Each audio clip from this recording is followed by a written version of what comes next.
నమస్కారం. మా గల్ఫ్ న్యూస్కి స్వాగతం. ప్రతిరోజు 6 దేశాల తాజా వార్తల బులెటిన్ మీకు అందించబడుతుంది. బహ్రెయిన్ శిక్షా స్మృతికి కీలక సవరణలు చేస్తూ his majestic king Hamad bin Isa Al Khalifa ఉత్తర్వులు జారీ చేశారు.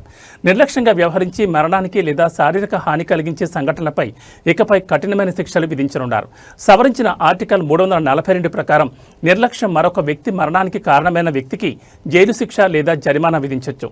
శిక్షల్లో భాగంగా 2 నుంచి 5 సంవత్సరాల జైలు శిక్ష లేదా 2000 నుండి 6000 బహ్రెయిన్ దినార్ల వరకు జరిమానాలున్నాయి.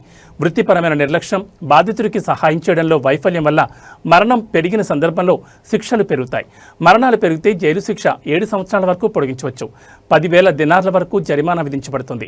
కేసు తీవ్రతను బట్టి జైలు శిక్ష 10 సంవత్సరాల వరకు పెరగచ్చు. ఈ ఆర్టికల్ కింద ఉన్న కేసులను హై క్రిమినల్ కోర్టు విచారిస్తుంది. అప్పీళ్లను supreme criminal court of appeal పరిధిలోకి వస్తాయి.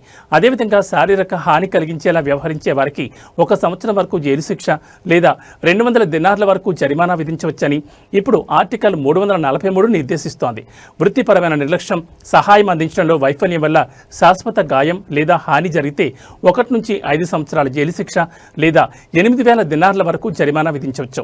మృతుల సంఖ్య ఆధారంగా 2 నుంచి 7 సంవత్సరాల వరకు జైలు శిక్షలను పెంచుతారు.